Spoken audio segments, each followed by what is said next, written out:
یعنی ہم 10 منٹ ایسا نکالے اپنے 24 گھنٹوں میں سے کہ ہم اپنی ذات پر غور کریں کہ تیری کیا حیثیت تھی، اللہ رب العزت نے تجھ کو کیا نواز دیا اور تو کیا کر رہا ہے،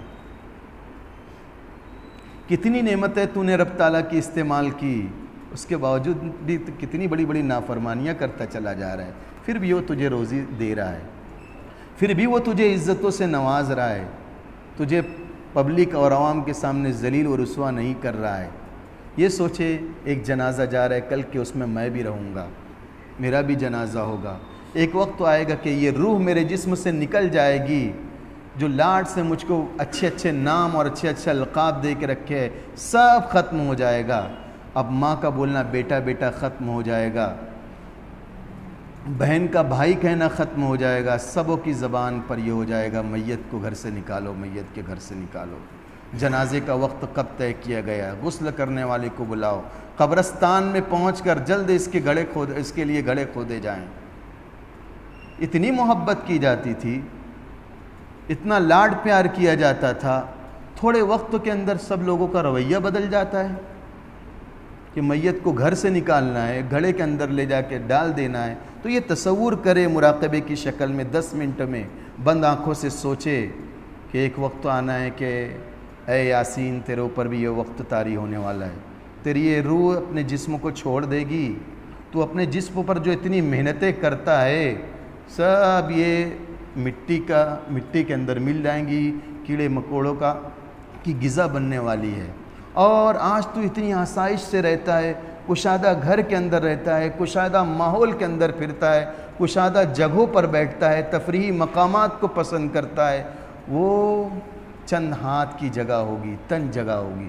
ذرا قبروں کو دیکھتے ہیں، ایسا لگتا ہے کروٹ بھی لے پائیں گے کہ نہیں لے پائیں گے، ہم دیکھتے ہیں کروٹ بھی لے پائیں گے یا نہیں لے پائیں گے، اور چند گھڑی ہوتی ہے بس میت کو قبر کے اندر لٹا دیا جاتا ہے۔ تو یہ تصور کریں کہ غسل دینے والوں کو بلایا، گرم گرم پانی مجھ پر ڈالا جا رہا ہے، اب میں یہ نہیں کہہ پا رہا ہوں کس سے کہ پانی بہت گرم ہے، اس کے باوجود جلد مجھ کو کفنایا گیا، جلد مجھ کو اپنے سے دور کر دیا گیا، کاندھوں پر لے جا کے مجھ کو قبرستان پہنچا دیا گیا۔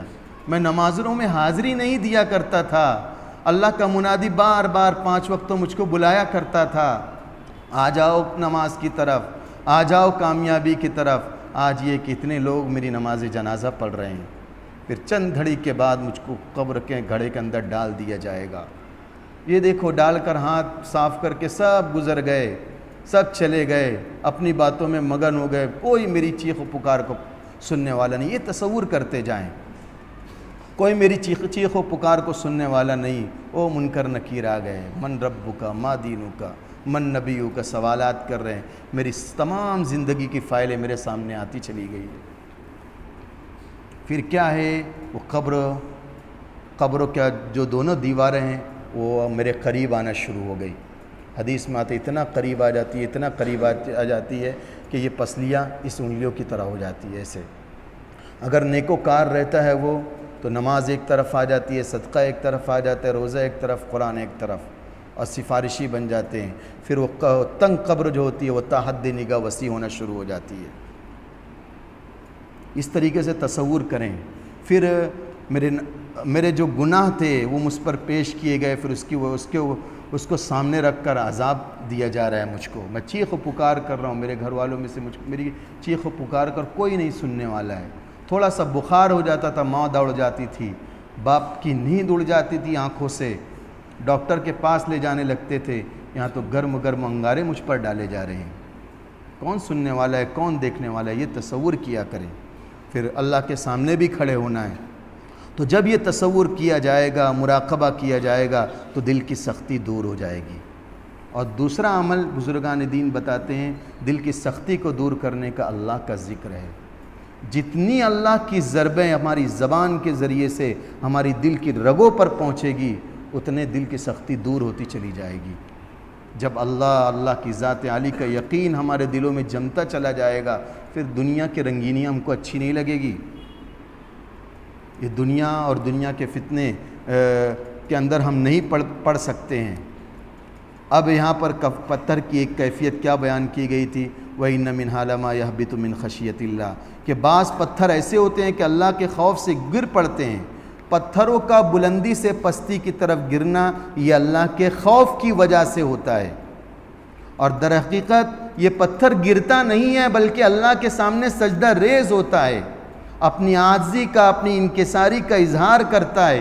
اتنی بڑی چٹان یہ اللہ کے سامنے سجدہ ریز ہو کر بیان کرتا ہے کہ تیری کبریائی ہے، تیری بڑائی ہے، میں کچھ نہیں ہوں۔ اور یہ بہت بڑی چیز ہوتی ہے کہ جب بندہ اللہ کے سامنے سجدہ ریز ہو جاتا ہے، اور اس وقت بندے کو اللہ تعالیٰ کا قرب نصیب ہوتا ہے۔ سورہ علق کے اندر اقرأ بسم ربک الذی خلق، اس کی آخری آیت کے اندر وہ دیکھیے اللہ رب العزت کیا بتلایا ہے کہ سجدہ کرو اور میرا قرب حاصل کر لو۔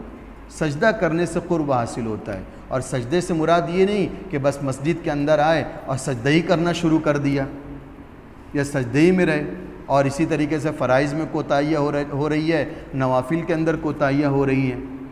نہیں، سجدوں کی کثرت سے مراد یہ ہے یہاں پر خوب سے خوب نمازیں ادا کریں، اور جتنی نفلیں ہوں گی اتنے سجدے زیادہ ہوں گے۔ آپ صلی اللہ علیہ وسلم کے خادم تھے، وہ راتوں کے وقت آپ صلی اللہ علیہ وسلم کے لیے وضو کا پانی اور اسی طریقے سے ضرورت کی چیزیں مہیا کر دیا کرتے تھے۔ اس وقت آپ صلی اللہ علیہ وسلم نے ایک مرتبہ ان کی خدمت سے خوش ہو کر فرمایا، مانگ کیا مانگتا ہے؟ بولنے والا کون ہے؟ رحمت للعالمین صلی اللہ علیہ وسلم ہے۔ وقت کیسا ہے؟ بوقت تہجد ہے۔ کیا مانگ سکتے تھے وہ اپنے لیے، اپنی اولاد کے لیے؟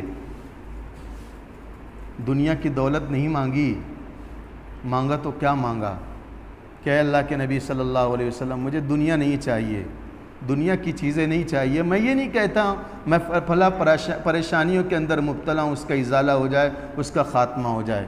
مانگا تو کیا مانگا کہ میں آپ کا ساتھ مانگتا ہوں جنت میں، آپ کا ساتھ مانگتا ہوں۔ جس طریقے سے میں آج آپ کی خدمت میں مصروف ہوں تو کہیں کل آپ کی نظروں سے دور نہ ہو جاؤں، میں آپ کے قریب رہنا چاہتا ہوں۔ تو آپ صلی اللہ علیہ وسلم نے کہا، دیکھو اگر میرا جنت میں میرا قرب چاہتے ہو، میرا ساتھ چاہتے ہو تو تم کو محنت کرنا پڑے گی، اور وہ کیا ہے؟ زیادہ سے زیادہ سجدوں کی کثرت، نوافل کی کثرت کرنا، اور جتنا اہتمام اس پر ہوگا اللہ رب العزت خود بخود اپنا بھی قرب عطا کر دیتا ہے، اور اسی طریقے سے آپ صلی اللہ علیہ وسلم کی معیت بھی جنت میں پیدا فرما دے گا۔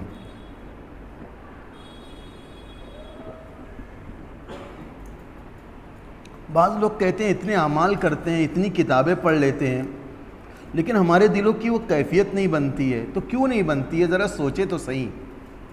حضرت شاہ اسماعیل شہید رحمۃ اللہ علیہ جو جنگ آزادی میں شریک تھے، یہ شاہ عبد الغنی صاحب کے بیٹے تھے۔ یہ بڑے بڑے محدثین ہیں جو انڈیا کے اندر حدیث کے آنے کا ذریعہ بنے۔ شاہ عبد الغنی کے بیٹے تھے، اور شاہ ولی اللہ محدث دہلوی کے یہ پوتے تھے۔ قرآن حفظ کے علاوہ ان کو 30,000 حدیثیں یاد تھی زبانی، اور روزانہ قرآن خوب سے خوب پڑھنے کا معمول تھا۔ ایک مرتبہ ان کے سامنے شیخ عبدالحق محدث دہلوی کا وہ رسالہ آ گیا جس میں نماز کی ترکیب بتلائی گئی تھی کہ نماز کس طریقے سے پڑھی جائے۔ وہ پڑھا کرتے تھے۔ ایک مرتبہ جذبہ پیدا ہوا، ان کے دل میں یہ خواہش اٹھی کہ میں یہ جو رسالہ پڑھ رہا ہوں اس پر عمل کروں گا، اور عمل کی یہ صورت یہ ہے کہ راتوں کو ایسا نماز میں دھیان لگاؤں گا، ایسا نماز میں دھیان لگاؤں گا کہ غیر اللہ کا کوئی خیال بھی نہیں آنے دوں گا۔ اس طریقے سے خشوع و خضوع کے ساتھ، حضور قلب کے ساتھ میں نماز کو ادا کروں گا۔ یہ کیفیت اپنے اوپر طاری کرنے کے لیے انہوں نے تقریباً 100 رکعت نماز پڑھ لی، پھر وہ کیفیت پیدا نہیں ہوئی۔ تو انہوں نے ذکر کیا سید احمد شہید سے کہ حضرت میں نے یہ کتاب پڑھی حضرت محدث دہلوی کی، لیکن وہ کیفیت نہیں طاری ہوئی جو میں چاہتا تھا۔ تو انہوں نے فرمایا محض کتاب پڑھ لینے سے مقصد حاصل نہیں ہوگا، محض کتاب پڑھ لینے سے مقصد حاصل نہیں ہوگا، آؤ میرے ساتھ 2 رکعت نماز پڑھو۔ ساتھ میں 2 رکعت نماز پڑھی، او دل کے اندر ایسی کیفیت بنی، ایسا رونا نصیب ہوا کہ پھر بس اللہ والے بن گئے۔ اسی طریقے سے یہ کیفیت اپنے دل کی مولانا عبدالحی صاحب کو انہوں نے بتلایا، پھر وہ بھی آپ کے ساتھ نماز پڑھے سید احمد شہید کے ساتھ، پھر ان کے دل میں بھی وہی کیفیت پیدا ہو گئی۔ تو اللہ والوں کی صحبت تھوڑی وقت کی بھی بہت تاثیر رکھتی ہے۔ بہرحال اس آیت میں پتھروں سے پانی نکلنا، نہریں جاری ہونا مذکور ہے، اور ایسی باتیں لوگوں کے سامنے جب ذکر کی جاتی ہے تو یہ تو تسلیم کرتے ہیں ہاں کہ ہم دیکھتے ہیں پتھروں سے پانی نکلتا ہے، اور اسی طریقے سے یہ بھی دیکھتے ہیں ہاں ہم پہاڑوں سے چٹانوں کو بھی گرتے ہوئے دیکھا ہے۔ لیکن جب ان کے سامنے کچھ کوتا نظر و عقل ہوتے ہیں، کچھ لوگ یعنی کم عقل والے ہوتے ہیں، دین و شریعت کا اتنا علم نہیں رکھتے، جب ان کے سامنے یہ بیان کیا جاتا ہے کہ تمہیں معلوم ہے کہ وہ جو بڑی بڑی چٹانیں، بڑے بڑے پتھر جو اتنی اونچائی سے نیچے گرتے ہیں وہ اللہ کے خوف سے، اللہ کی خشیت سے گرتے ہیں، تو کہتے ہیں کیسے ایک جامد چیز کے اندر اللہ کا خوف آ گیا، اللہ کی خشیت آ گئی، وہ کیسے اللہ کے خوف سے، اللہ کی خشیت سے گر سکتا ہے؟ تو ان کی سمجھ میں یہ بات نہیں آتی، اور اس کی وجہ یہ بتاتے کہ وہ ہم سے بولتے تو نہیں ہیں، وہ جامد چیز ہے، اب بولیں گے تو ہم کو ان کے احوال معلوم ہوں گے۔ اصل بات یہ ہے کہ ان چیزوں کا جو ہے اپنے خالق سے ایک تعلق ہوتا ہے، یعنی پتھروں کا، جامد چیزوں کا، دریاؤں کا ایک تعلق ہوتا ہے۔ اللہ رب العزت کو معلوم ہوتا ہے کہ پتھر کے اندر میری خشیت کتنی ہے، میرا خوف کتنا ہے، اور اللہ رب العزت کو معلوم ہوتا ہے، لیکن انسان اس سے ناواقف ہوتا ہے۔ لیکن جو دور اندیش ہوتے ہیں، جو وقت کے نبی ہوتے ہیں، اللہ رب العزت ان کو بتا دیتا ہے۔ بہرحال ان کی آپ صلی اللہ علیہ وسلم کی سیرت میں دیکھ لیجئے، اولیاء کرام کے واقعات میں دیکھ لیجئے، بہت ساری ایسی مثالیں ہم کو نظر آتی ہے جس کی وجہ سے پتہ چلتا ہے کہ یہ جو جامد چیز ہے، مائع جو چیزیں ہیں، سب میں اللہ کا خوف، اللہ کی خشیت موجود ہے۔ قرآن کریم کی آیت ہے الم تر ان اللہ، قرآن کریم کی آیت ہے تسبح له من فی السماوات السبع والارض ومن فیہن وَإِن مِّن شَيْءٍ إِلَّا يُسَبِّحُ بِحَمْدِهِ وَلَكِن لَا تَفْقَهُونَ تَسْبِيحَهُمْ، کہ ساتوں آسمان اور ساتوں زمین اور جو کچھ ان کے درمیان ہے سب اللہ کی پاکی بیان کرتے ہیں۔ وَإِن مِّن شَيْءٍ إِلَّا يُسَبِّحُ بِحَمْدِهِ، کوئی چیز ایسی نہیں ہے جو اس کی حمد و ثنا نہ بیان کرتی ہو۔ وَلَكِن لَا تَفْقَهُونَ تَسْبِيحَهُمْ، لیکن اے انسانوں تم ان کی تسبیح کو نہیں سمجھ سکتے کہ یہ درخت کیا بول رہا ہے، یہ پتھر کیا کہہ رہا ہے، یہ بہتا ہوا پانی کیا اللہ کی تسبیح بیان کر رہا ہے، یہ اڑتے ہوئے پرندے کیا بول رہے ہیں، یہ ہمیں کچھ پتہ نہیں ہوتا ہے۔ اسی طریقے سے قرآن کی دوسری آیت ہے الم تر ان اللہ یسبح له من فی السماوات والارض والطیر صافات کل قد علم صلاته وتسبیحہ، کیا تجھے معلوم نہیں کہ اللہ رب العزت کے اس کے لیے تسبیح بیان کرتی ہیں آسمان و زمین کی تمام چیزیں، اور پرندے جو اڑتے ہیں، وہ پرندے جو اپنے پروں کو پھیلائے ہوئے ہیں وہ بھی اللہ کی تسبیح بیان کرتے ہیں۔ کل قد علم صلاته وتسبیحہ، ہر ایک اپنے رب کی تسبیح اور پاکی بیان کرنا جانتا ہے کہ اس کو کس انداز میں بیان کرنا ہے، یہ قرآن بیان کرتا ہے۔ صحیح بخاری شریف میں اللہ رب العزت نے، آپ صلی اللہ علیہ وسلم نے ارشاد فرمایا احد پہاڑ ایسا پہاڑ ہے جو ہم سے محبت کرتا ہے، احد پہاڑ ایسا پہاڑ ہے جو ہم سے محبت کرتا ہے اور ہم بھی اس سے محبت کرتے ہیں۔ ظاہر بات ہے محبت کا اظہار کس سے ہوتا ہے؟ جس کے اندر ادراک و شعور ہوگا تبھی اس سے ہوگا نا۔ تو آپ صلی اللہ علیہ وسلم کہہ رہے ہیں احد پہاڑ ایسا پہاڑ ہے جو ہم سے محبت کرتا ہے اور ہم بھی اس سے محبت کرتے ہیں۔ اور آپ صلی اللہ علیہ وسلم کا ارشاد ہے بلا شبہ مکہ مکرمہ میں ایک ایسا پتھر ہے جو میری نبوت سے پہلے مجھ کو سلام کیا کرتا تھا اور میں اس کو پہچانتا ہوں، یعنی جب بھی میں اس کے پاس سے گزرتا تھا تو وہ مجھ کو سلام کیا کرتا تھا۔ وہ پتھر جامد چیز ہے، پتھر سلام کر رہا ہے۔ اسی طریقے سے حضرت علی کرم اللہ وجہہ کہتے ہیں کہ میں جب آپ صلی اللہ علیہ وسلم کے ساتھ مکہ مکرمہ کے اطراف میں نکلا کرتا تھا تو راستے میں جو بھی درخت و جو بھی پہاڑ آتا تھا وہ آپ صلی اللہ علیہ وسلم کے سامنے جھک کر کہتے تھے السلام علیکم یا رسول اللہ۔ اس سے پتہ چلتا ہے کہ جامد چیزوں کے اندر بھی ادراک و شعور ہے، تبھی تو سلام کر رہے ہیں۔ حضرت ابو ذر رضی اللہ تعالیٰ عنہ کی روایت ہے ایک مرتبہ آپ صلی اللہ علیہ وسلم بیٹھے ہوئے تھے، آپ صلی اللہ علیہ وسلم نے 7 یا 9 کنکریاں ہاتھوں میں اٹھائی، اور جیسے ہی ہاتھوں میں اٹھائی تو وہ اللہ کی تسبیح بیان کرنے لگے۔ اور حضرت ابو ذر کہتے ہیں کہ ان کی آوازیں ایسی تھی جیسے شہد کی مکھیوں کی بھنبھناہٹ ہوتی ہے، سن رہے تھے۔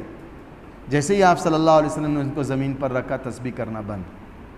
پھر اسی طریقے سے ان کنکریوں کو اٹھا کر حضرت ابوبکر صدیق کے ہاتھ میں رکھا۔ پھر کہتے ہیں کہ ان میں سے پھر شہد کی مکھیوں کی جیسی بنبناہٹ شروع ہو گئی۔ پھر ان کنکریوں کو لے کر حضرت عمر کے ہاتھ پہ رکھا، پھر ان میں بھی ویسی آوازیں پیدا ہو رہی تھی۔ پھر حضرت عثمان غنی رضی اللہ تعالیٰ عنہ کے ہاتھ پہ رکھا۔ تو یہ دیکھیے جامع چیز جو ہے اللہ کی تسبیح بیان کر رہی ہے۔ اسی طریقے سے حضرت عبداللہ ابن مسعود رضی اللہ تعالیٰ عنہ سے پوچھا گیا، جب یہ جنات جو تھے بارگاہ رسالت میں حاضر ہو کر آپ صلی اللہ علیہ وسلم کی زبان سے قرآن سننے لگے تھے، تو آپ صلی اللہ علیہ وسلم کو کس نے بتایا تھا کہ جنات حاضر ہیں؟ تو حضرت عبداللہ ابن مسعود کہتے ہیں وہاں ایک درخت تھا، وہ بتلایا تھا آپ صلی اللہ علیہ وسلم کو کہ یہاں جنات آپ کا قرآن سن رہے ہیں۔ تو اس سے پتہ چلتا ہے کہ جامع چیزیں جو ہوتی ہے وہ اللہ کا ذکر بیان کرتی ہے۔ ہم یہ درختوں کی سرسراہٹ کچھ سنتے ہیں، کھیتوں کے اندر چلے جاتے ہیں، ہلکی سی ہوائیں چلتی ہے اور ان کے اندر آوازیں پیدا ہو جاتی ہیں، وہ اللہ کی تسبیح بیان کرتے ہیں۔ ہم سمجھتے ہیں زو کے اندر چلے جائیے اور جانوروں کو دیکھتے ہیں، شیر کو دہاڑتے ہوئے دیکھتے ہیں، وہ اللہ کی تسبیح بیان کرتا ہے۔ وَلَكِنْ لَا تَفْقَهُونَ تَسْبِيحَهُمْ۔ مختلف قسم کے پرندے اپنی چونچ سے اللہ کا ذکر بیان کرتے، اللہ کی تسبیح بیان کرتے، اور انہیں معلوم رہتا ہے ہمیں کس انداز میں اللہ کو منانا ہے، اللہ کو سنانا ہے۔ اسی طریقے سے دیکھیے استوانہ حنانہ، مسجد نبوی کے اندر تھا ایک ستون تھا استوانہ حنانہ، لکڑی کا تھا۔ اب آپ صلی اللہ علیہ وسلم کے لیے ممبر بنایا گیا۔ اس سے پہلے آپ صلی اللہ علیہ وسلم اس سے ٹیک لگا کر خطبہ دیا کرتے تھے، واعظ و نصیحت کیا کرتے تھے۔ جب آپ صلی اللہ علیہ وسلم واعظ و نصیحت کرتے تھے، ظاہر بات ہے کہ آپ کا جسم اطہر، جسم اقدس اس کے سے ملا ہوا ہے، اور اس کی آپ صلی اللہ علیہ وسلم کے جسم اطہر کی برکات کو حاصل کر رہا ہے وہ ستون، اور نصیحت کو وہ بھی سن رہا ہے۔ پھر آپ کے لیے ایک ممبر بنایا گیا کہ آپ اس پر بیٹھ کر خطبہ دیں، تو آپ نے اس کو چھوڑ دیا، اس کو چھوڑ کر ممبر پر تشریف لے گئے خطبہ دینے کے لیے۔ وہ پھوٹ پھوٹ کر رونے لگا، ذکر کیا جاتا ہے ایسا رونے لگا، ایسا بلک کر رونے لگا جیسے بچہ بلک کر روتا ہے۔ آپ صلی اللہ علیہ وسلم اترے اور اس کو اپنے سے لپٹا لیا۔ پھر وہ ایسا چپ ہوا، ایسا اس کو تسلی دی آپ صلی اللہ علیہ وسلم نے جیسے بچے کو تسلی دی جاتی ہے۔ پھر دیکھو یہاں پر بھی موجود ہے کہ یہ رویا، آپ صلی اللہ علیہ وسلم نے اس کو تسلی دی۔ اس کا مطلب یہ ہے کہ جامد چیزوں کے اندر بھی اللہ کا خوف ہوتا ہے۔ ایک مرتبہ جہاد میں آپ صلی اللہ علیہ وسلم تشریف لے گئے خیبر کے لیے، خیبر تشریف لے گئے۔ اس وقت ایک یہودی عورت نے آپ کی اور صحابہ کرام کی ضیافت کی، ایک بکری کی ران آپ کو پیش کی گئی کھانے کے لیے، بھون کر پیش کی گئی۔ آپ صلی اللہ علیہ وسلم نے کھانا شروع کیا، بطور وحی کہ آپ کو بتلا دیا گیا کہ دیکھو اس میں زہر ملا ہوا ہے۔ صحابہ کو روک دیا آپ صلی اللہ علیہ وسلم نے، مت کھاؤ۔ وہ عورت کو بلوایا گیا، کیا بات ہے اس میں زہر ملا ہوا ہے؟ آپ کو کیسے پتہ چلا؟ کہا یہ ران مجھ کو بول رہی ہے کہ مجھ میں زہر ملا ہوا ہے۔ یہ واقعات ملتے ہیں۔ ایک پہاڑ دوسرے پہاڑ کو آواز دے کر کہتا ہے کہ کیا آج تجھ پر کوئی اللہ کا ذکر کرنے والا گزرا؟ اگر وہ پہاڑ کہتا ہے کہ ہاں مجھ پر کوئی اللہ کا ذکر کرنے والا گزرا ہے، تو وہ دوسرا پہاڑ خوش ہو جاتا ہے اس بات کو سن کر۔ یہ حدیث میں سب آتا ہے۔ تو یہ سب باتیں بتلانے کا مقصد یہ ہے کہ آج ماڈرن ذہن، روشن خیال جو ذہن ہے، وہ کہتے ہیں کہ یہ جامد چیزوں کے اندر یہ چیزیں کیسے پیدا ہو جاتی ہے چیزیں، اور یہ کلام اللہ کی آیتیں اور احادیث نبویہ اور واقعات سیرت کے ہمیں یہ بتلاتے ہیں کہ پتھروں کے اندر بھی اللہ کا خوف ہوتا ہے۔ آگے کیا کہہ رہا ہے اللہ رب العزت؟ وَمَا اللَّهُ بِغَافِلٍ عَمَّا تَعْمَلُونَ۔ اے یہودیو، تم تو ان پتھروں سے سبق حاصل نہیں کرتے ہو کہ یہ بھی میری یاد میں روتے ہیں، اور اسی طریقے سے ان میں چشمے پھوٹ جاتے ہیں، اس سے ایک دنیا سیراب ہوتی ہے، تو تم کیوں نہیں مجھ پر پورے طریقے سے ایمان لاتے، میرے نبی پر پورے طریقے سے ایمان لاتے؟ مان جاؤ، اور اگر نہیں مانو گے تو یاد رکھو وَمَا اللَّهُ بِغَافِلٍ عَمَّا تَعْمَلُونَ۔ جو کچھ تم کر رہے ہوں، چاہے وقت کے نبی کو ستا رہے ہو یا موجودہ مسلمانوں کو ستا رہے ہو تو یاد رکھو وَمَا اللَّهُ بِغَافِلٍ عَمَّا تَعْمَلُونَ، جو کام کر رہے ہو میری آیتوں کو جھٹلا رہے ہو، لوگوں کے